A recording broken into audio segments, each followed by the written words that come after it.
Back का स्वागत है। अब मैं आई हूँ आज मेरे मामा के फार्म हाउस पे डॉग शेल्टर पे। चलो चलते हैं।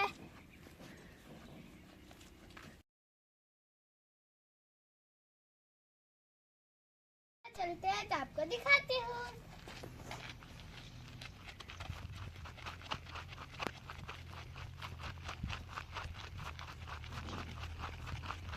अब हम जा रहे हैं छोटे पप्पी को अंदर देखने। चलो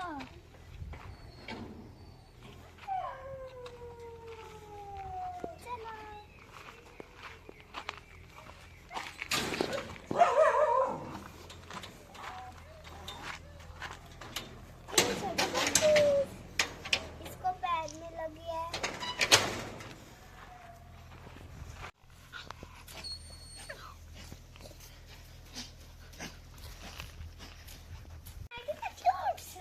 ये देखो सब आ रहे हैं मेरे पास।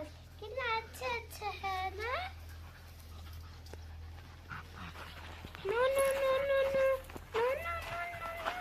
चलो चलो हम जाते हैं। चलो चलो चलो। Cute cute.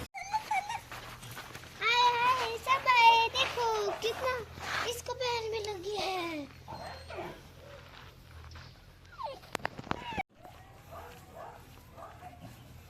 अब वो बीमार बच्चा तो अभी इसका इलाज होगा।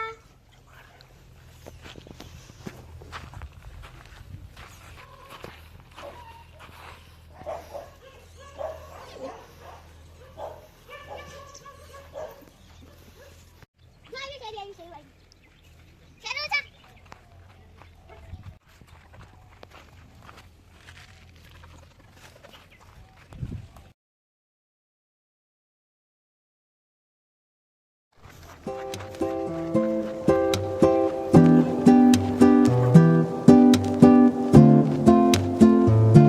ये सब स्टूडेंट्स आए हमारे डॉग के शेल्टर पे विजिट करने के लिए।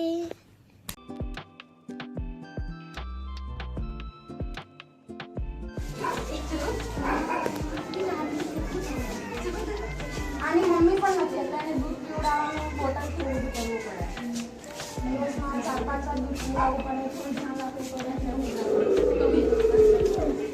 ચાલો હવે આગળ ચાલો ચાલો ચાલો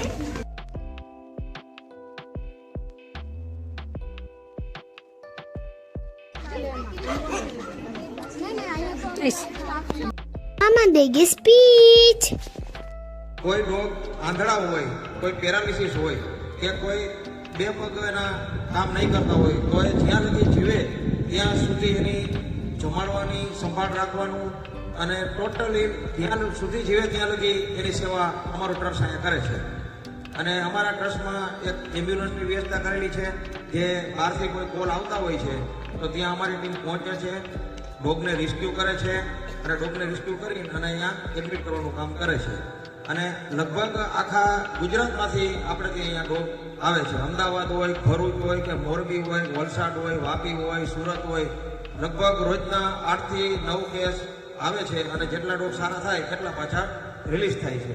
તો આજે તમારા બધાને આ વસ્તુ મીનાક્ષીબેન બતાવશે અને અમારા માણસો તમને વિઝિટ કરાવશે અને તમે લોકો પણ જોજો કે કેવી કેવી કન્ડિશનમાં ડોગ હોય છે।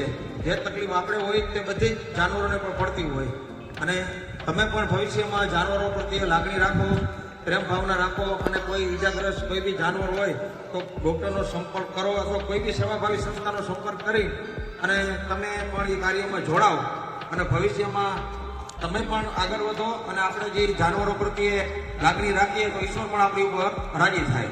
ધન્યવાદ। आपको वीडियो अच्छी लगी तो लाइक, कमेंट और सब्सक्राइब। बाय।